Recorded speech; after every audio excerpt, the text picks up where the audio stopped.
Did it work?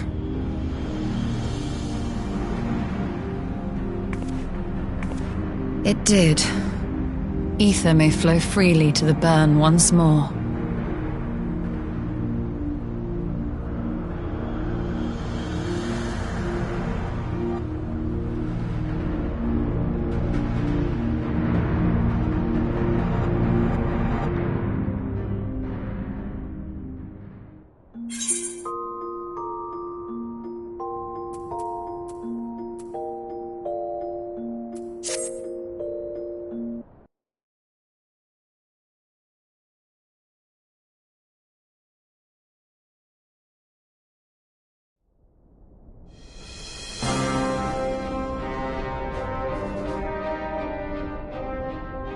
Mistress Lyse, Commander Aldin, it gives me great pleasure to formally welcome the city-state of Ala Mhigo to the Eorzean Alliance.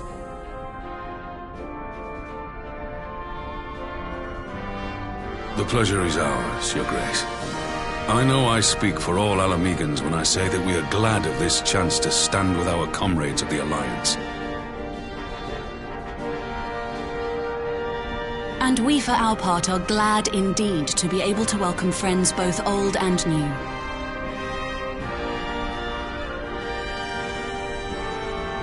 Lord Hien of Doma, at your service. Pray, accept my heartfelt thanks for your generous invitation. Nay, 'tis we who must thank you for journeying so far.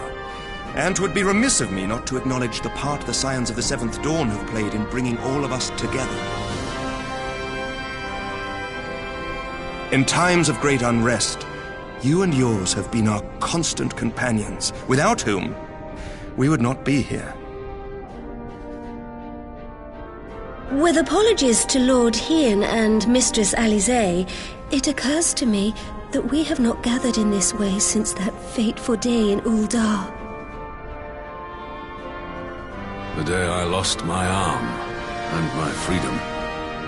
As I lay in my cell, never did I dream that I would one day be given the chance to represent my homeland at this council. I would not even be alive had you not plucked me from the jaws of death. You, Yugiri, and Alphinaud. Would that the lad could be with us.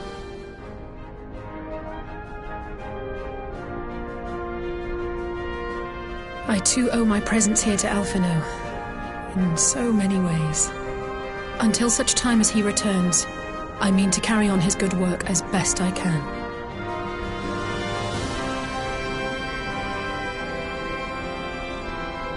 Come, friends, let us leave the past in the past and turn our eyes to the future. My Lord Hien, pray, tell us how things stand in the East.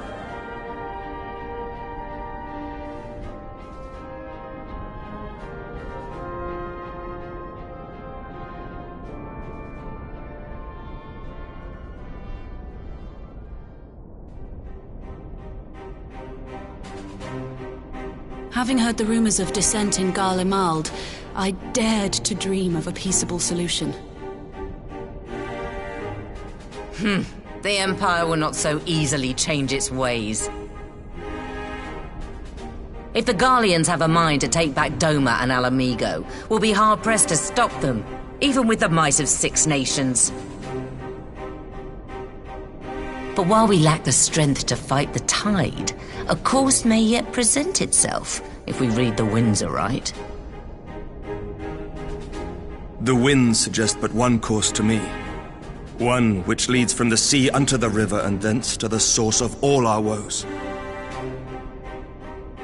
The Ascians. Indeed. All here have felt their blighted touch. It was the bringers of chaos who nurtured the Archbishop's tyrannical ambitions. They who bestowed upon him the secrets of summoning, as they have so many others before and since. And while they remain, we shall know no peace. Our objective is clear. The question is how to achieve it.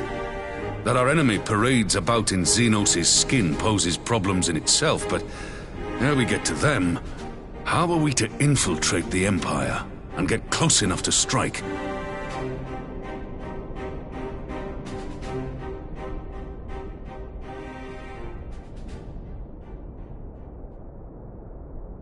While I see the wisdom in targeting the Ascians, an assassination attempt on Garlean soil would do little to aid our cause, even were it to succeed.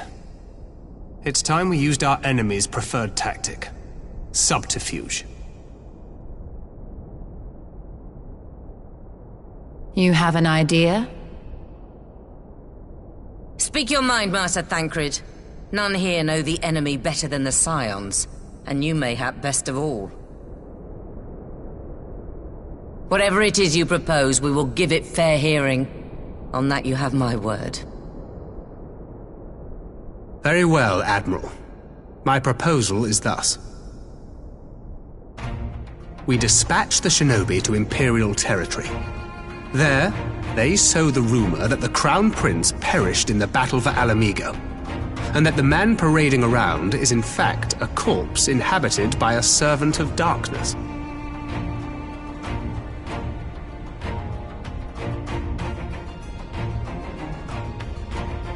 Well, it does have the ring of truth about it.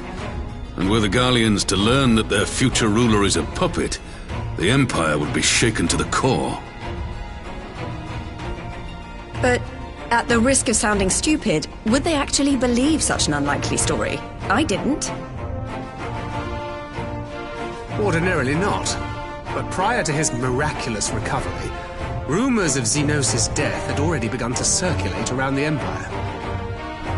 Ultimately, however, what the masses believe is not our chief concern. Our true objective is to create an opening for rival factions within Garlemald to exploit. Just as a war of succession erupted in the wake of Emperor Solus's death. A war which raged until but recently, plunging the Imperial House into disarray as nephew and uncle grappled for the throne. It is no coincidence that one of Varus's first acts as Emperor was to name Zenos heir apparent, family feuds being so tiresome when armies are involved. Not all welcomed his choice of successor, however. There is no shortage of individuals who aspire to the throne, who would jump at any chance to seize power. The news that Zenos is not only dead, but a puppet to diabolical forces would be too enticing to ignore. The Empire would not be quick to recover from a second war of succession. I am no stranger to infiltrating Imperial territory. With a team of operatives gathered from among the Alliance's finest, the plan should have a reasonable chance of success. Doma already has shinobi in place throughout the provinces. We stand ready to act, and act we must. What say you all?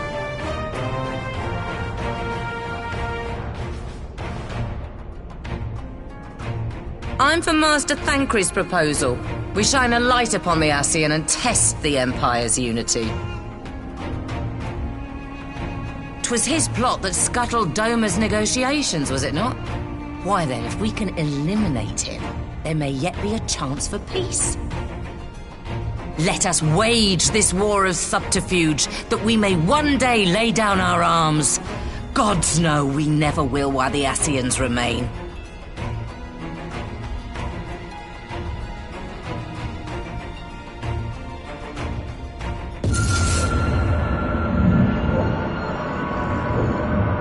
That way. Sorrow.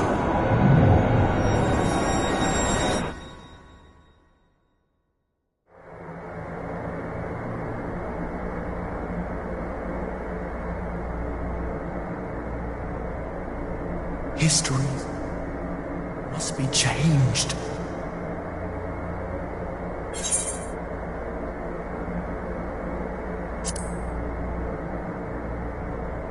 Ahead looms a calamity.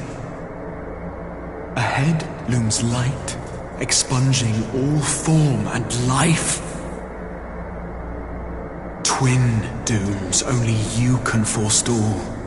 Only you. What's the matter?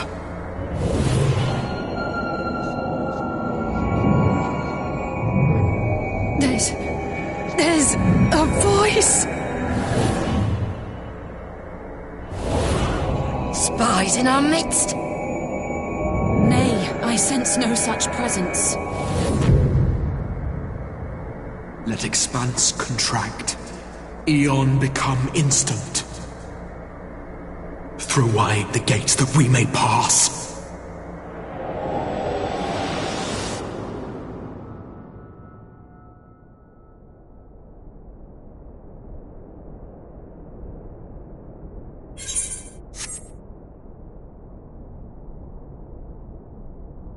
Is it over?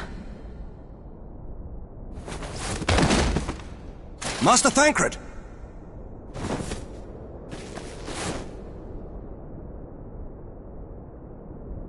For Fend. Bear him to a private chamber. Have every healer make ready. Swiftly!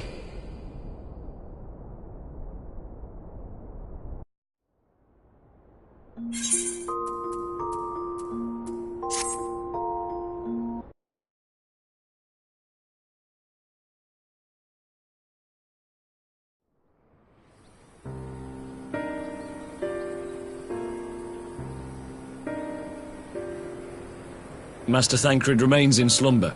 Though his vital signs appear stable, he's unresponsive. What could have done this? And why just him and not the others? I'm afraid we could not identify the cause, my lady. Our examinations revealed no wounds, nor the presence of any poisonous substances. Gods, that only makes it worse. You're to let us know the moment there's any change, all right?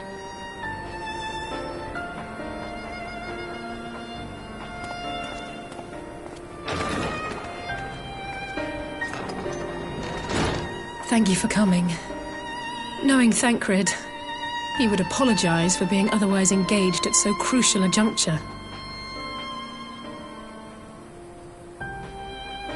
In gifting us a course of action, Thancred sowed the seed of all that is to follow. We have but to nurture it as best we can. To him, I would say, rest easy, that he may wake to enjoy the fruits of our labors. Now, the matter of the mysterious voice must not be forgotten. Will you tell me exactly what happened? Alize and I heard a voice in the moments before Thancred collapsed. It was accompanied by a severe headache, as if something were clutching at our minds. Did you experience the same thing?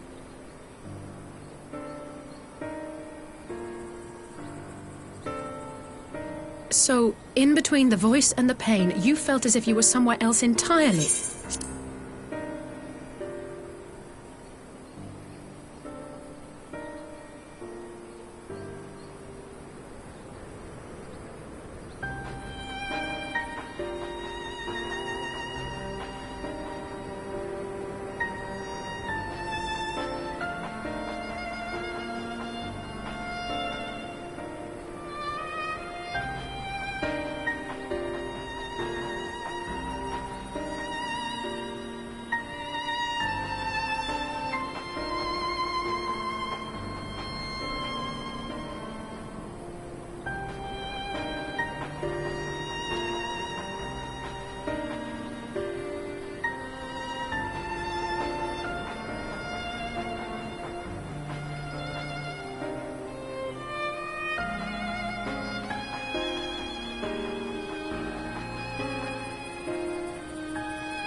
Your testimony confirms my suspicion. That which you experienced was, I believe, your soul being plucked from your flesh. Called.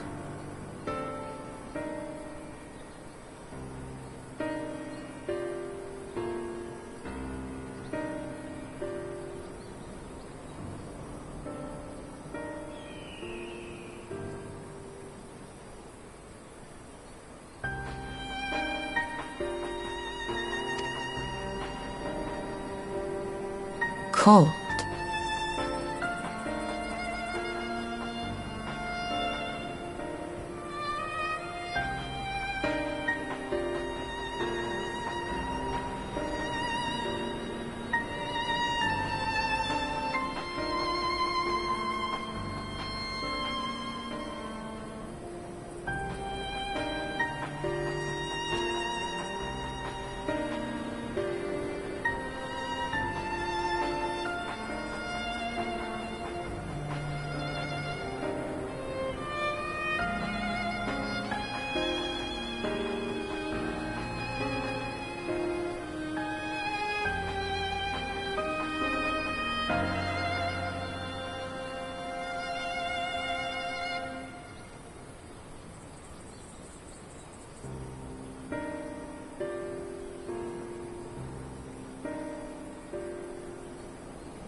I myself examined Thancred. Reach out as I may, I could not sense in him the spark of life that is his soul.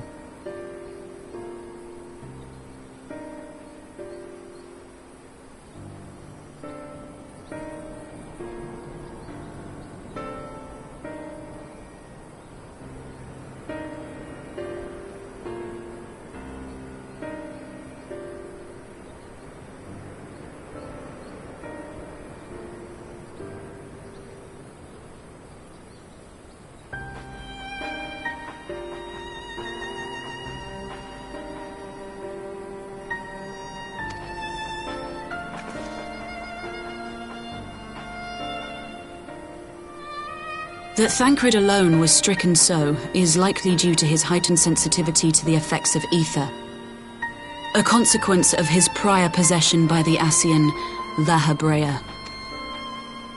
The owner of the voice, whoever it may be, reached out to you, called your souls, and in so doing, caused you and yours such pain.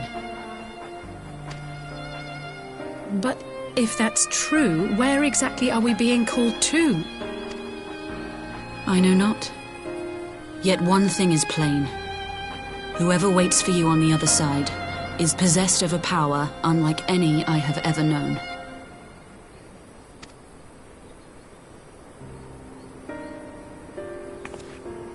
Forgive us, Lys, but may we leave Thancred in your care for a time?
As if you had to ask.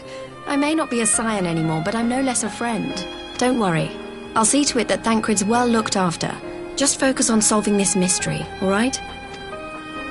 Thank you, Lys. As the Elder Seedseer says, 'tis no ordinary individual we are dealing with. Nor can we discount the possibility of Ascian involvement.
Whoever or whatever is behind this, the sooner we find out, the better.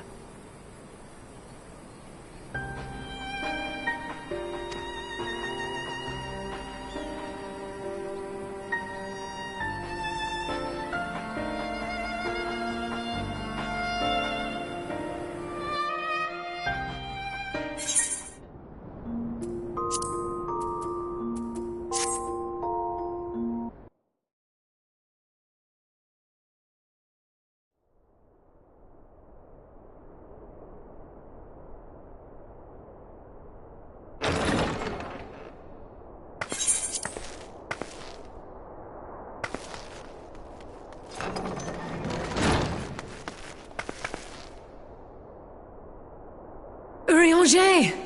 Gods, it's good to see you. Would that our meeting were under happier circumstances. I judged the voice sufficient cause for concern even before you sent word of its effect on our comrade.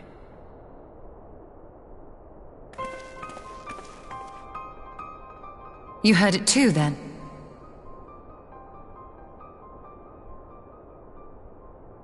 Aye. And all but certainly at the selfsame instant. Alas, pained as I was, I could make little sense of what few words did then reach mine ears.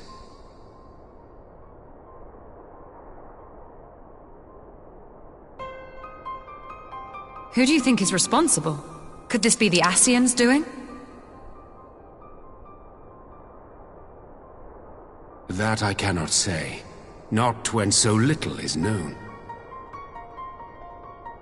Ere I indulge in speculation, I would examine Thancred with mine own eyes.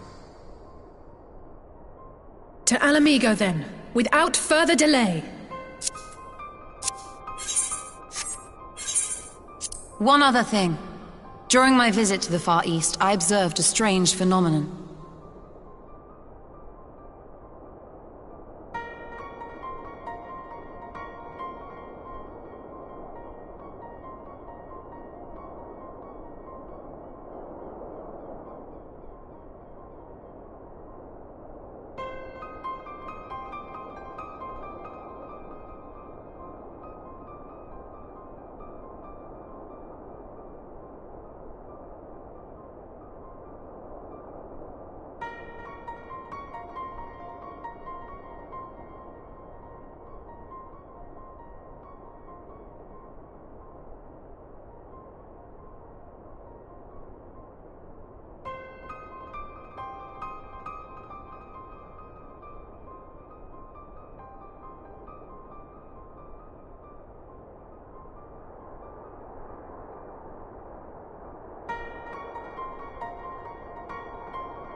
Thou referrest, I presume, to the localized reduction in etheric density.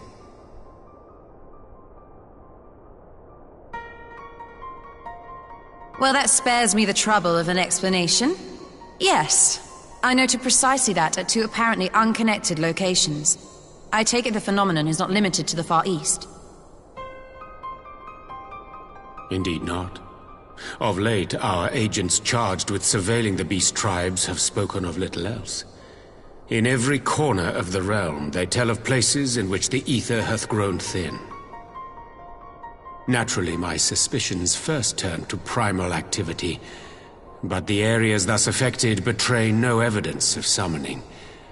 I must confess to being quite perplexed. If the same phenomenon is being observed in multiple locations on opposite sides of the world, we may safely discount regional factors. Needless to say, this warrants further investigation.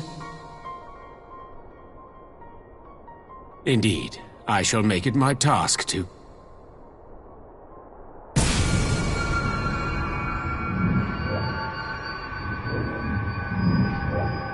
The voice.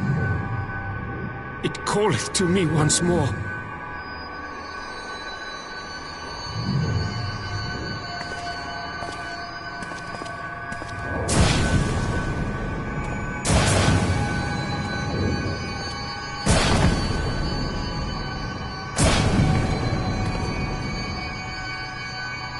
I hear it too.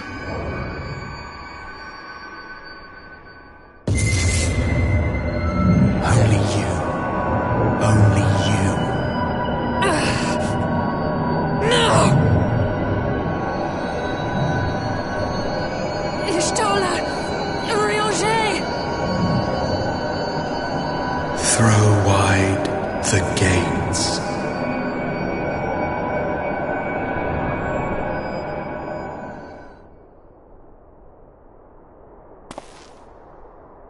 No! No, this can't be happening!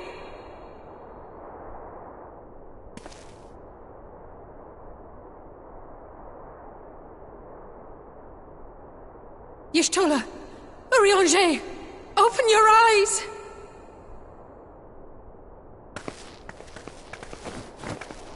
Open your eyes, I beg you!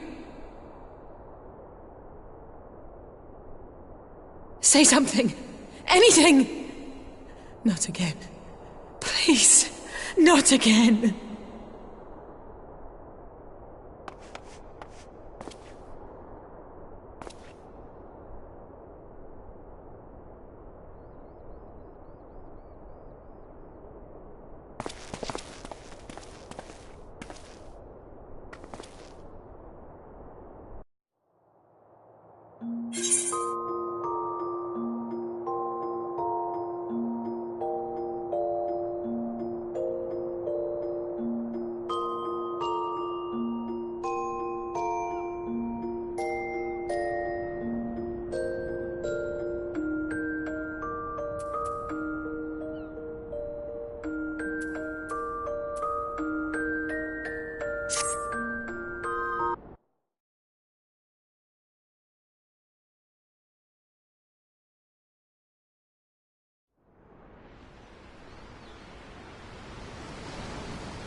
Here he is, my lady.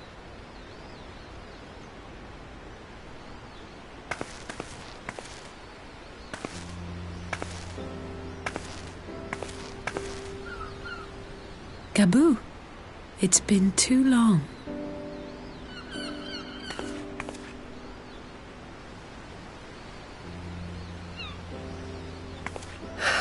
I'm afraid there's been no change. If he can see or hear us, he has given no sign. I see. You're still fighting. I'm proud of you.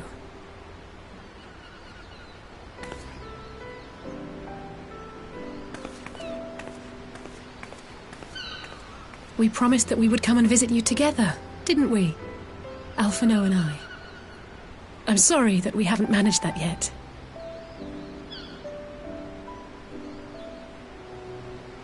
You know, with the three of us like this, does it not remind you of that night? Of the stars beyond count twinkling in the heavens? I was feeling pretty low back then. Powerless. But I knew that my brother was close by if I needed him, and that the others would be waiting for me back at the Rising Stones. Not like now.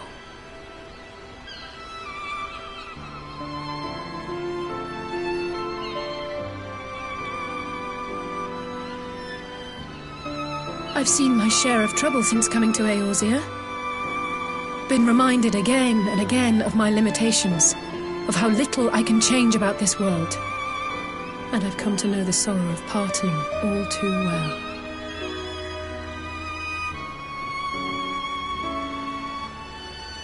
to have the people I hold dear struck down before my eyes, and be powerless to help them. That I cannot bear.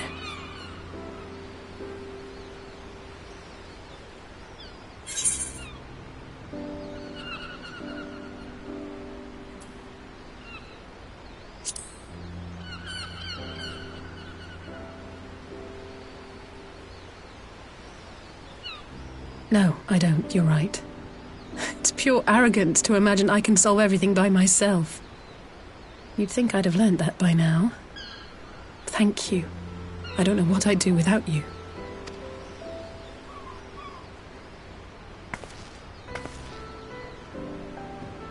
Well, that's more than enough brooding for one day. Come on. We have friends to save.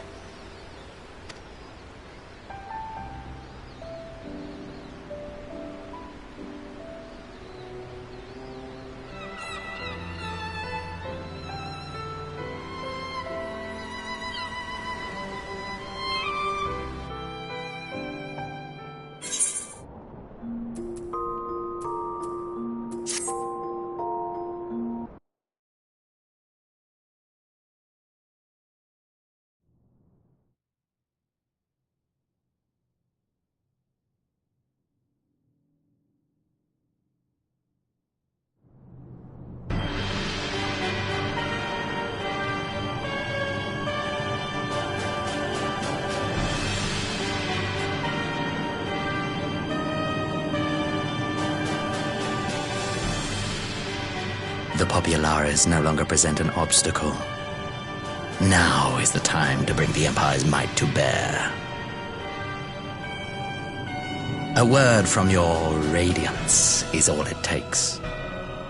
But one word, and the Imperial army will fall upon Alamigo as a pack of bloodthirsty wolves and tear that feeble nation apart.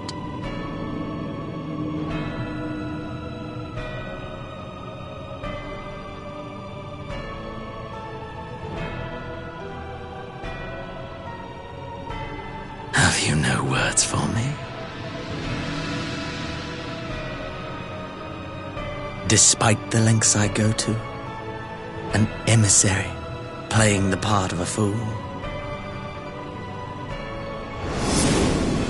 When first I took this face, I swore to use all of my knowledge, all of my power, to further the cause of the Empire. My deeds stand testament to my commitment. And with this adamant flesh at my disposal, I could destroy the Icon Slayer as easily as one might swat a fly. Why do you hesitate?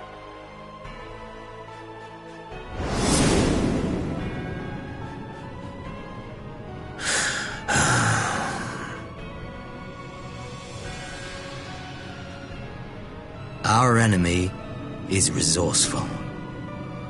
Though victory is certain now, it will not remain so indefinitely. Deliberate if you must, but be quick about it. We'll speak again when you have unburdened yourself of doubt. Until then, I take my leave, Father.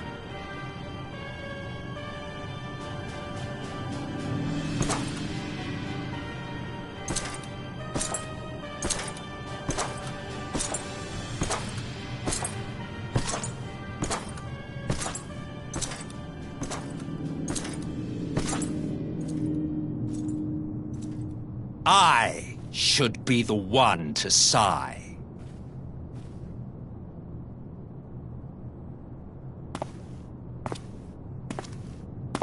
I played my part to perfection.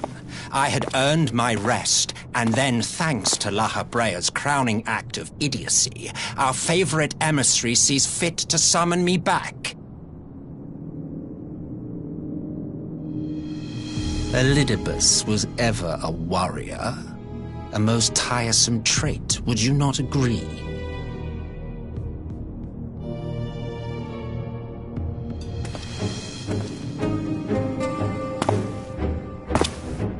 What? Have you no words for me either? No matter. I've long grown weary of this mummery. Now, my dearest grandson, let me remind you of your place in the simplest of terms.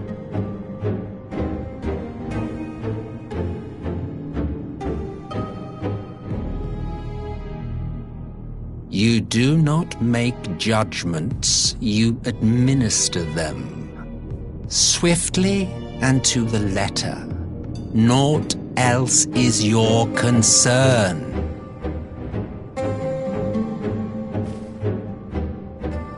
Elidibus may be an insufferable bore, but he is no fool. His choices as emissary seldom err.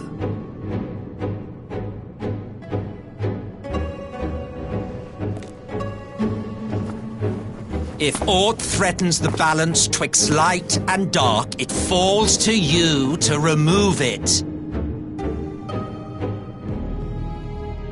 Be it by your own hands or by your armies, you have ample means at your disposal.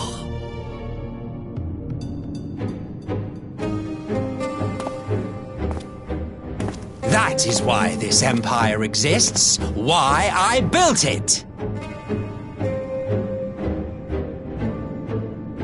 Oh dear, have I touched a nerve? You always were an easy one to read.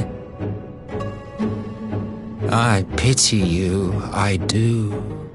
As they say, ignorance is bliss. And I know how much happier you would be not knowing the things you know.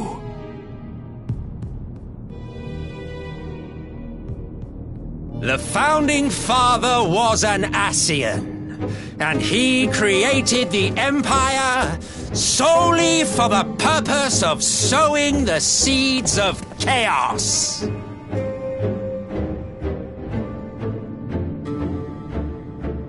Don't take it personally. I merely do my duty. To bring about a calamity requires no small amount of power, and there is no surer way to obtain such power than by collecting powerful pawns. To that end, I have labored long and hard, and I must say I am quite pleased with my handiwork, paltry though it seems in comparison to Allag.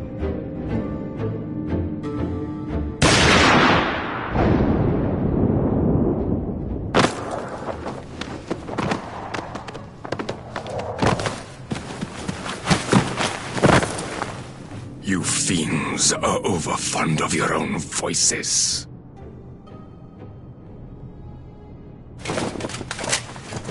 Mark me, Ascian. Man is the master of his own destiny.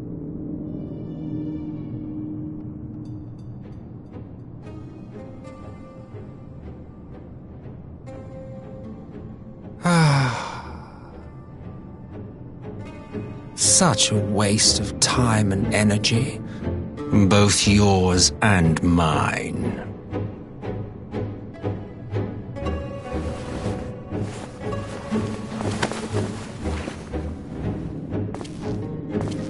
Lest you forget you are Emperor now.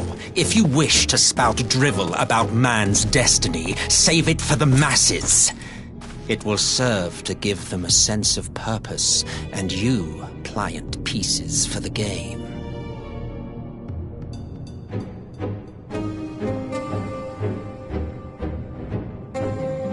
Oh, do stop sulking, boy. You, of all people, should understand. Ours is a struggle to restore both mankind and the world to their rightful state. Viewed thus, our goals are one and the same.